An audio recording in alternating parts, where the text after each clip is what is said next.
Is everybody ready to get started back? We will move into our presentation.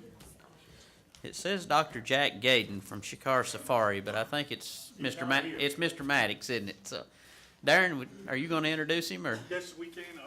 Thank you, Chairman Blatt. So, yes, and just to get everybody back on track, this was scheduled for Memphis. So, with the snow Mageddon, we changed it, and Dr. Gaden was going to present, but he's right in the middle of a Federation's strategic planning right now. So, we have Mr. Maddox here with Shikar Safari to start the presentation. Thank you. You ended up with the second best. Jack would be the first. Anyway, we appreciate you. I'm Jim Maddox, representing the Shikar Safari Club International. We give the Wildlife Officer Award in all 50 states and all the provinces of Canada.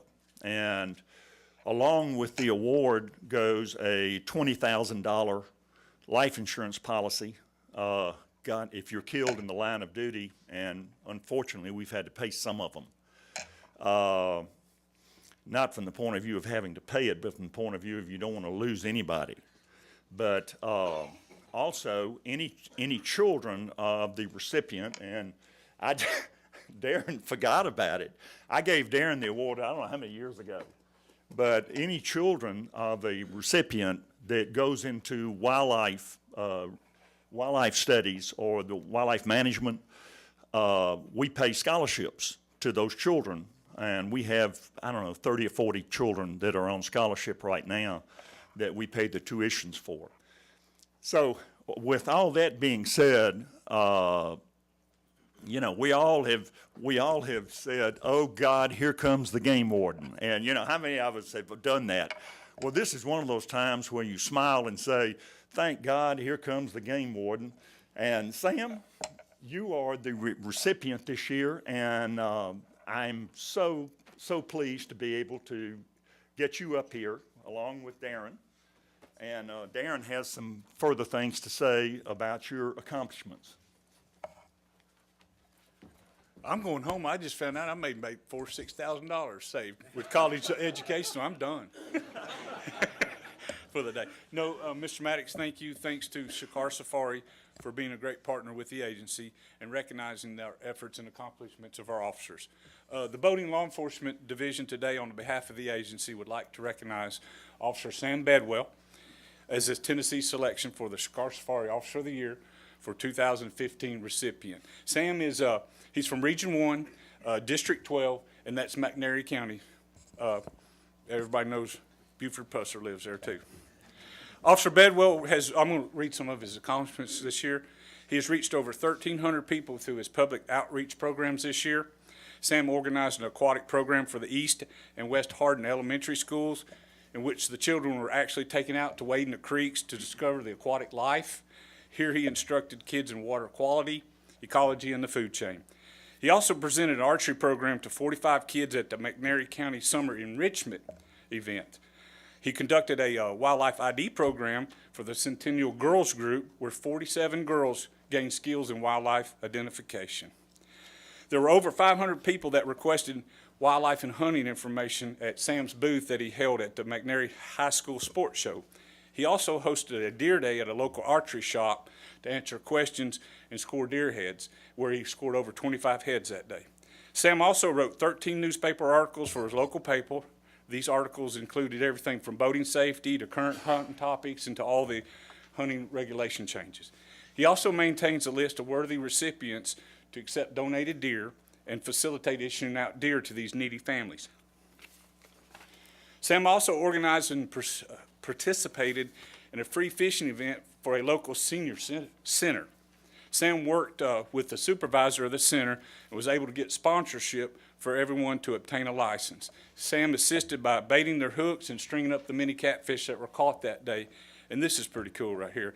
This event was attended by 15 senior citizens, which some were World War II vets, and one vet was noted as saying, "I just wanted to go fishing one more time." Sam partnered with USDA, taking the lead role in planning, coordinating, and trapping several groups of wild hogs in McNairy County, which through these efforts, a lot of the local landowners were greatly appreciative of Sam's efforts. Sam also led an investigation working jointly with the U.S. Fish and Wildlife Service on the shooting of a bald eagle in his work area. Sam also taught 500 ed classes and assisted with one other, and through these efforts, 214 students were certified through Hunter Ed. His law enforcement efforts, he checked 200 hunters, 168 fishermen, and 145 boats, resulting in 48 citations and 16 warnings for hunting violations, 13 citations and 4 warnings for fishing violations, 6 citations and 12 warnings for boating violations, which totaling, he's 99 citations and warnings. I'd like to recognize Sam's supervision that's here today, Captain Brian Elkins, Lieutenant Rich Stockdale, and Major Thompson, AKA Major Payne. So, in seriousness, Sam, what a great job. You're commended for your hard work and efforts this year, for the job performed. Not only you're a great asset to our agency, but all the boaters, the anglers, and the hunters in this state. So thank you so much. Congratulations.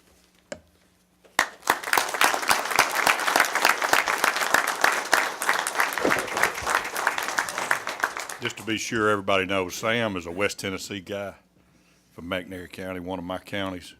And all I hear is great things out of Sam and his supervisor, Tackleberry.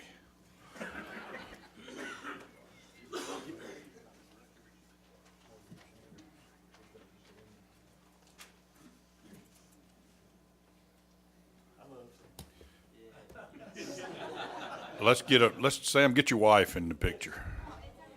No, it's,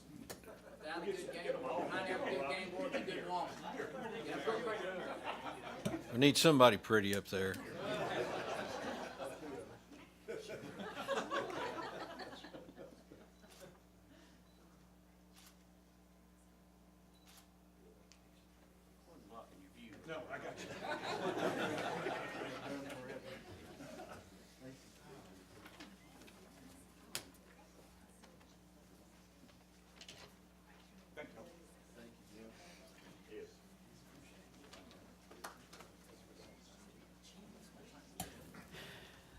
Thank you, Sam. We really appreciate all your work, and thanks to Mr. Maddox from the Shikar Safari. All right, moving on. Michael May, Chief of the IT Division. Come on up, Mike. Now, what is it you call the IT Division? Me or Director Carter? I heard it come out of your mouth. Huh? It was the nerdery or something like that. Oh yeah, it's the IT nerdery. Yeah. Yeah. What does Director Carter call it? Same thing? You can't The- say, the- no, don't, never mind. No sorry. comment. hey, that's all right till his phone won't work. Exactly. Thank you very much. Several years ago, the IT division created an employee recognition program to reward those that displayed a longevity of consistency at being on the top of their game. Criteria for selection includes, but not limited to, job performance, innovation, customer service, leadership, and mentorship.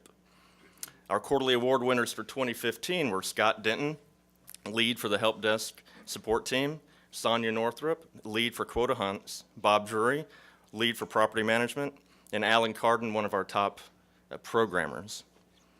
From there, I have the very difficult decision, but very welcomed honor, to select the annual award winner from these quarterly award winners. It is my distinct honor to name the 2015 IT Professional of the Year, Bob Drury. If I may, I would like to read a citation. Bob Drury distinguished himself by exceptional service as a Property Officer 2 for the Information Technology Division of the Tennessee Wildlife Resources Agency. During this period, Bob was the primary individual responsible for coordinating and managing 100% of all inventory assets statewide for TWRA. As such, he manages the movement and surplus of agency property assets statewide, conducts auctions for surplus property, and delivers new equipment to all agency locations statewide, including remote sites. Furthermore, Bob has thoroughly examined processes and procedures for managing property assets and has devised modifications to agency directives concerning property under $5,000. The improvements Bob implemented by modifying TWRA property directives has considerably reduced the time required by all TWRA employees who manage properties statewide. He also developed and conducted extensive training for agency employees on these new procedures and guidelines. Additionally, Bob created a new property inventory tagging system that greatly reduced the time to track all sensitive non-capitalized assets, which was immediately adopted by TWRA. He then demonstrated his new system to several other state agencies who have since adopted and implemented it as well. The savings related to Bob's new system will save each of these agencies an estimated 240 full-time employee hours annually. Moreover, Bob accomplished all the aforementioned responsibilities with a keen sense of true professionalism and expert attention to quality while providing the highest level of genuinely courteous and heartfelt customer service. The distinctive accomplishments of Bob Drury reflect great credit upon himself, our Information Technology Division, the Tennessee Wildlife Resources Agency, and the state of Tennessee.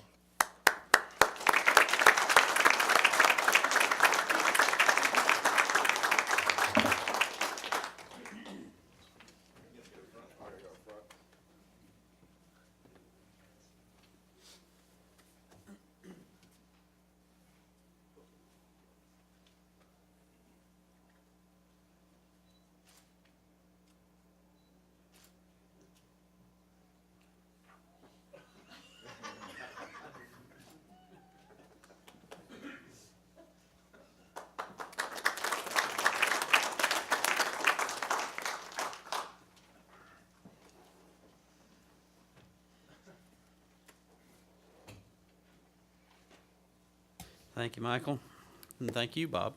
We appreciate it. Congratulations.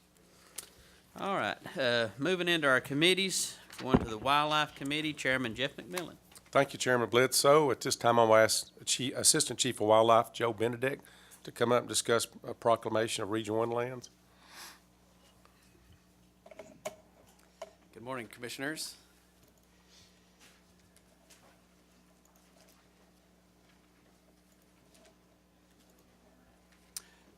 Tim Churchill asked me to come and present this to you. I think we're trying to save his voice for a much longer presentation later this morning. So what we have for you today, folks, is there are 9 proclamations for the lands in Region 1 that are owned by the agency, that have been owned by the agency for some time, that have yet to be proclamated. So they are proclamations 1601 through 1609. There are 9 wildlife management areas and 2 refuges. I'll just take a minute here to read off the names of these. Beeson Creek Wildlife Management Area, Beach River Wildlife Management Area, Colonel Forrest V. Durand, WMA, Grays Creek, WMA, Loosahatchee Refuge, Perry Switch Wildlife Management Area, Spring Creek Wildlife Management Area, Chambers Creek, and then Waterbury Refuge. And the final slide is just a map showing the location of these, again, in Region 1, lands that were as of yet unproclaimed, but currently owned by the agency. So the agency recommends passage of these proclamations to incorporate these lands into the WMA and refuge system. Are there any questions from the commission for Jim? Audience? Okay. We will wait later to act on it, correct, or do we do it now? All right. All those in the committee are in favor of passage of recognizing these properties as a proclamation from 1601 through 1609, say aye. Aye. Those opposed? Committee approves. I'll take that in the form of a motion from the Wildlife Commission, or Committee on Proclamations 1601 through 09 on state lands. Do we have to vote on them individually? No? All right. Well, I'll just, Ms. Woodson seconded that motion. Any discussion from the commission? Any from the audience? All right, all in favor of proclamations 1601 through 1609 on state lands, say aye. aye. Motion carries. Chairman McMillan? That was easy. Thank you, Joe. Mark, I assume that you're going to come up and discuss with us the deer and bear harvest studies, statistics? Thank you, Mr. Chairman. Good morning. At the last commission meeting, I provided some preliminary harvest figures on bear, deer, and sandhill crane. And at that time, there were several questions from the commission about some statistics I did not have at hand and was requested to have those, and that's what I will present here. I believe the first one was Commissioner McMillan. You asked about some bear harvest statistics by method and by weapon. You'll see here, for those that may not be familiar with bear hunting, we have segments of the season that are where dogs are allowed, sometimes referred to as hounds, part of the season, and also segments where dogs are not allowed, sometimes referred to as still hunting. And you'll see here that 400 out of, and since the last time, we've got 3 more tags in, so right now it's 550 total bears that were harvested, 408 of those during the dog hunting segments, and 142 during the no dogs. And you'll note also that Zone 4 and the transitional zones are still hunting only. Then looking at it breakdown by weapon type, there were about 21% of the harvest was taken by archery means. Out of that 21%, 46%, I think the figure was 54, kill were by crossbow, and the remainder by other types of bows. And actually 5 of the archery kills, excuse me, also happened during the gun season, which allows gun, muzzleloader, and archery. And then you'll see 79% of that harvest were taken by means of guns. Moving on to deer, there was one question, I believe, by Commissioner Holbert on what the harvest was we had a new segment at the end of the season that was 5 days, Monday through Friday, at the end of the season in January, and was an antlerless only hunt. We had a total of 3,277 deer that were harvested, greatest percentage, almost 90% of those being does. Another almost 8% that were button bucks, 0.3% antlerless, that is where both antlers are less than 3 inches long. And also would like to note that we did have 69 antlered bucks that were taken, and also there were harvests that occurred in 6 non-unit L counties. And there were a lot of questions that ended up coming up on this season. I think there's a lot of confusion by the hunters, and obviously we will need to do a better job of putting information in the guides and also news releases and such if we have that season again this year, to make sure that people understand that it's on private lands only, and don't have to be a private landowner, can be anybody hunting on private lands, and again is an antlerless only season. So with that, are there any questions on that part of the deer harvest? I have a question. So there were 69 antlered bucks. These weren't 3 inches or less that were taken? Correct. That were not Was the there any, antlerless. were they cited for illegal harvest? Legal bucks. Colonel Ryder, anyway, I talked with Colonel Ryder about that, and, or actually it was Lieutenant Colonel Taylor, Cape Taylor, and what they had told me about that is that with all the confusion in the first season, they would only write tickets if it was an obvious case where somebody was, knowingly trying to take a buck out of season. Otherwise, they were giving verbal or written citations on that for this past year. I think Commissioner Holbert has a question for you. Well, it's not really a question, just a statement. It just seems like if we let that slide, I'm not saying issue a citation, but it seems like we're going to give that every year. If we change something, then we're going to give them a year to not abide by what we've gone with. So that's a little bothersome to me, even though they voluntarily did it. I think we should at least have some kind of correspondence with those people, letting them know they did something illegal. Again, the ones that, where they brought them into a check station or that the officer was aware of the situation, those people were made aware. I'm not sure if anybody else from the regional managers or law enforcement side can address that. Director Carter.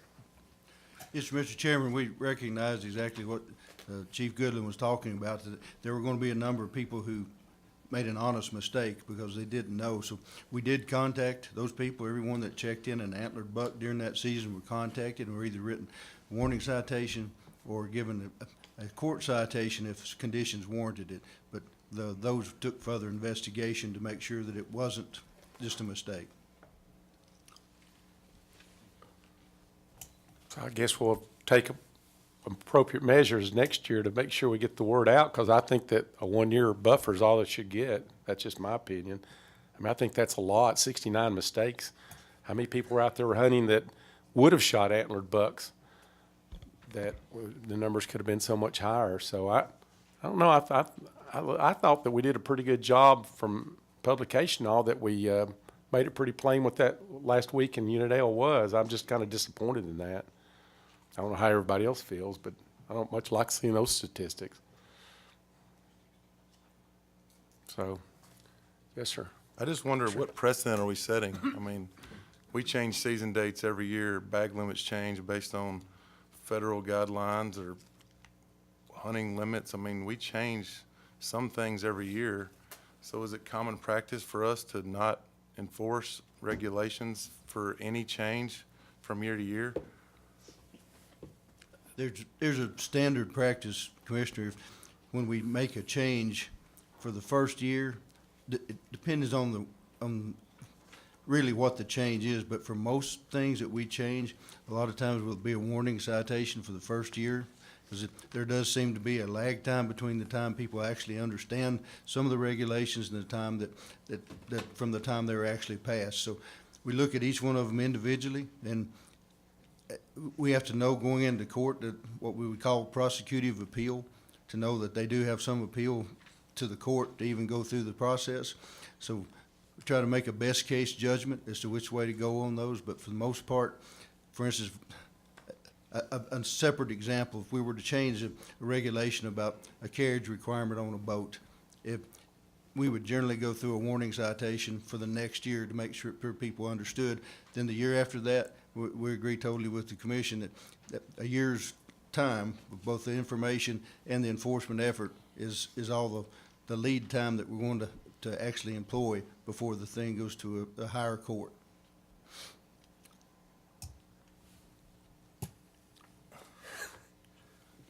Anyway, all right, I better stop because I'm frustrated about this. And, you know, I think obviously it doesn't take long for word to get out that, hey, they said they were doing warnings. It's first year, so, you know, if it's common knowledge that a warning is going to be the case for any new reg, then that's troublesome. And for me, I have a hard time wrapping my mind around that. I'm not saying that you need to write tickets in every case based on someone not understanding the regulation, but as far as having a enforcement policy that basically says we're not going to enforce, you know, on new language changes, I mean, that covers basically, you know, every proclamation we do and anything we change.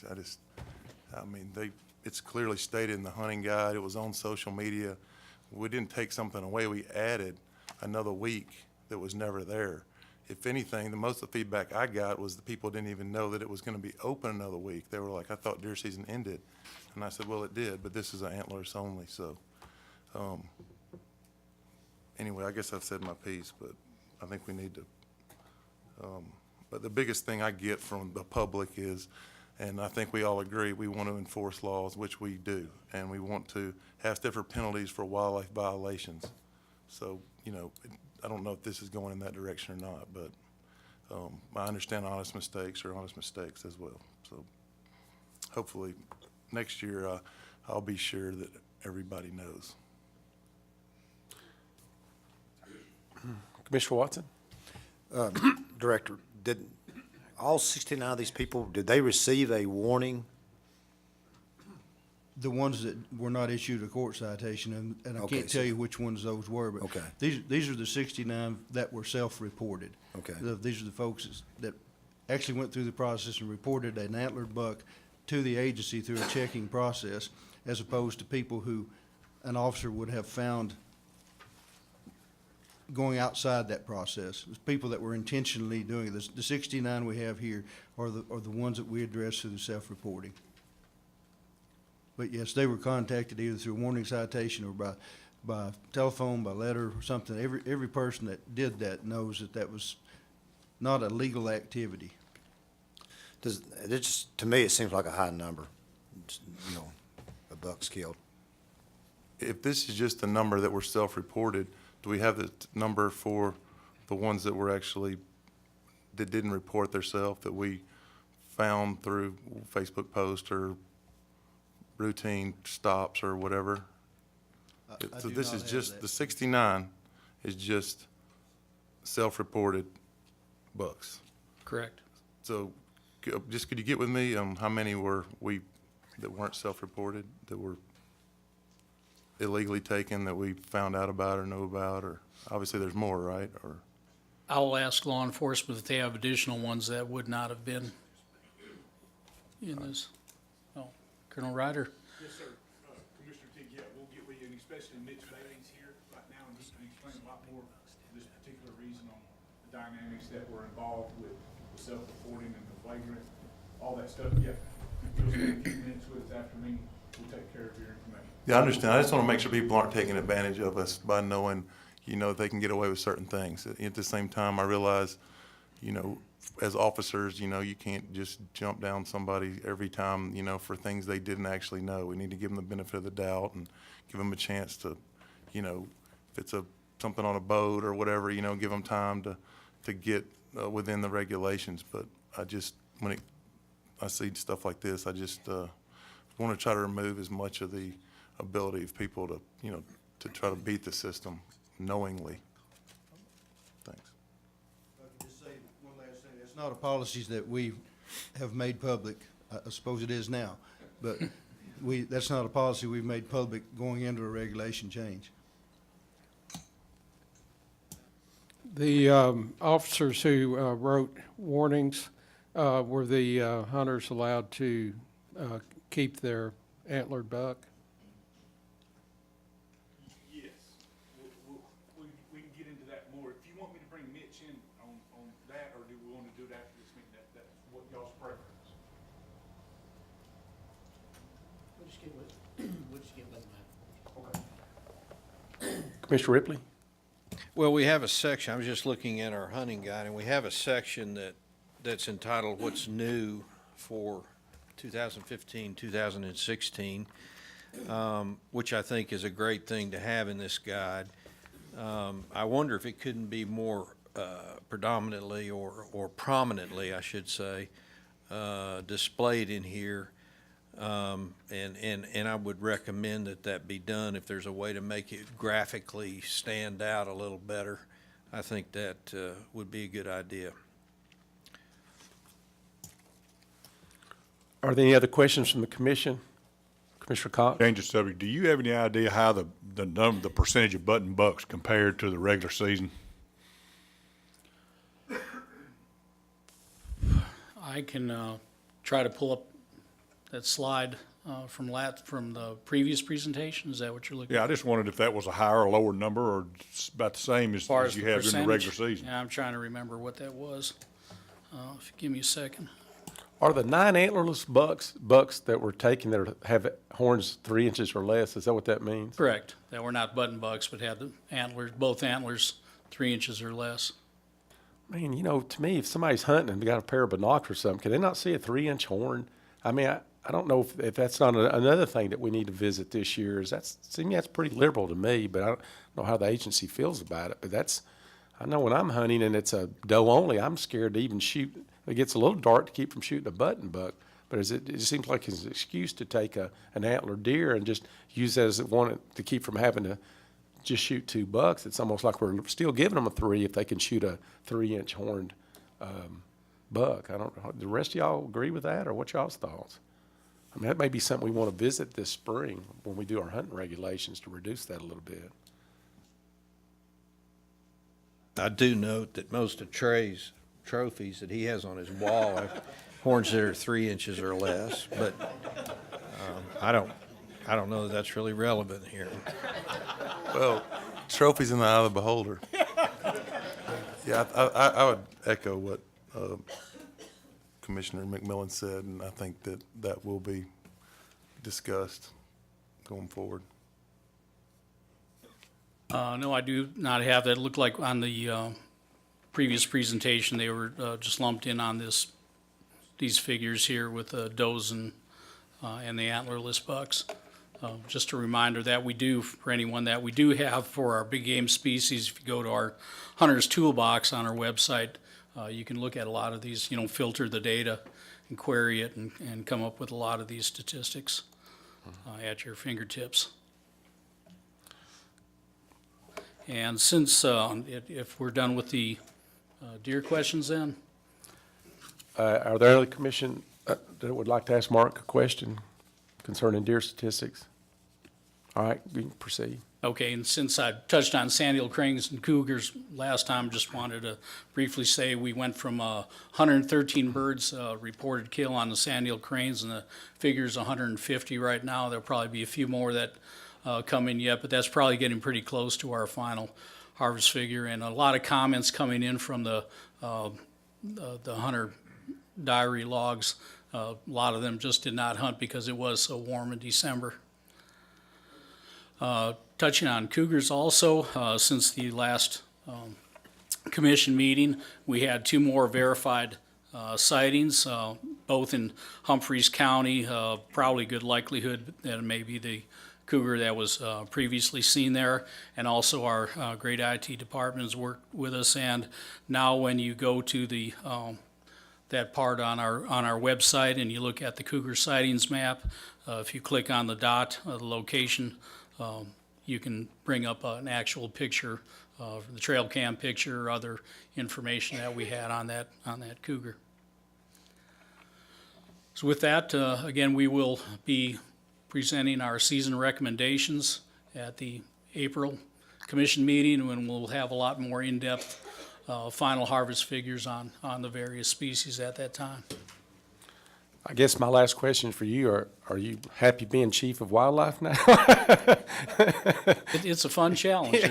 There's a lot to stay on top of. Well, we appreciate the information you brought to us today, and thank you for getting that together, and look forward to hearing what the agency recommends in April.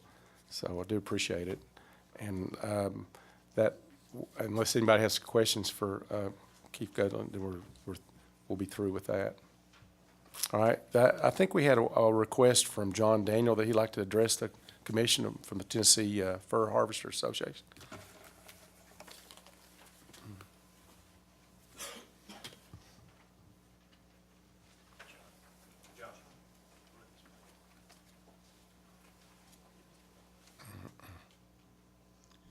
Thank you for giving me the opportunity to talk to you a few minutes today. For those of you who don't know me, my name is John Daniel. I'm the president of the Tennessee Fur Harvesters and the vice president of the National Association.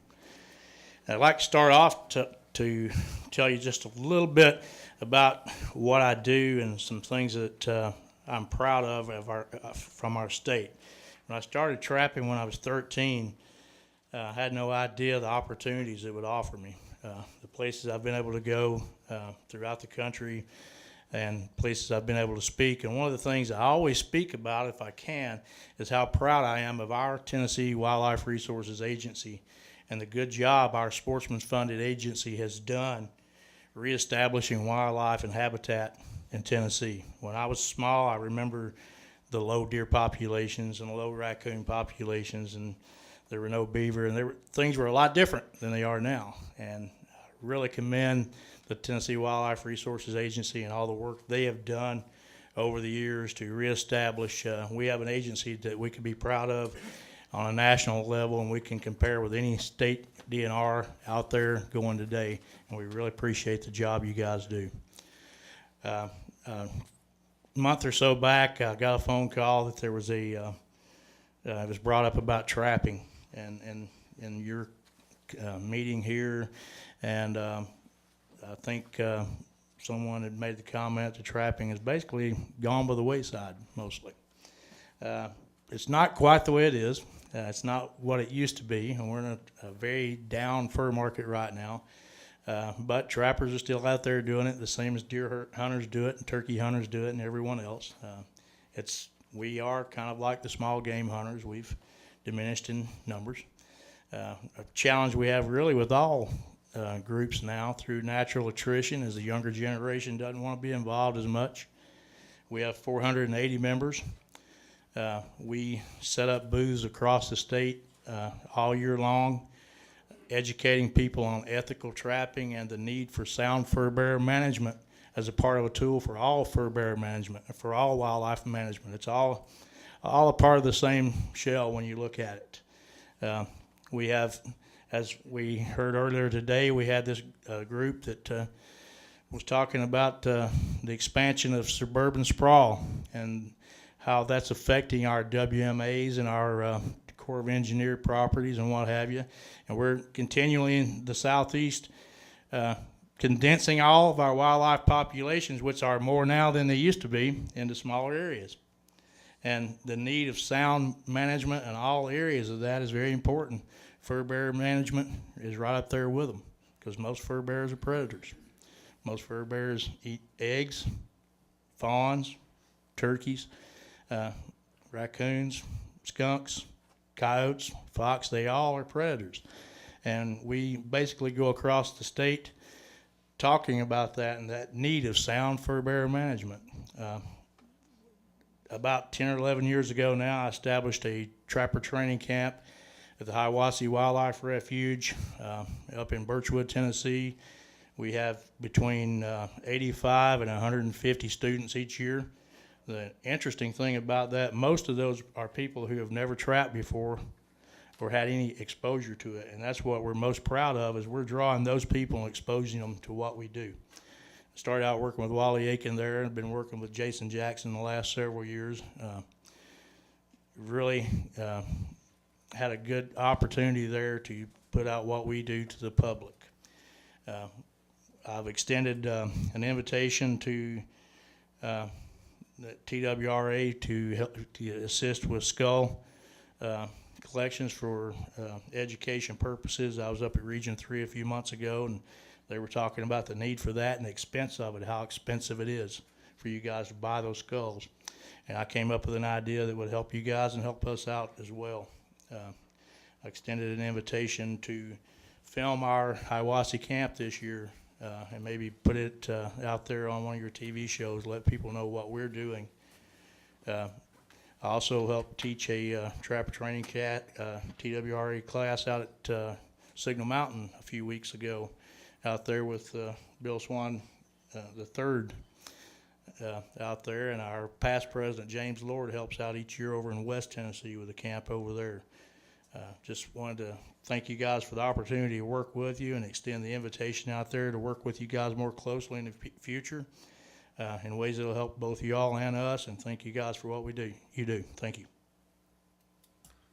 Thank you, Mr. Daniel. It's obviously what y'all do is very important to the quality of other animals that we're interested in and preserving, and what y'all do as far as keeping the predator down is so important. And I want to say before I close the committee that I never thought 30 years ago we'd be sitting up here bantering back and forth about how to handle our deer population. Now we harvest 68,000 deer and 32 or 3,000 turkeys and 550 bears.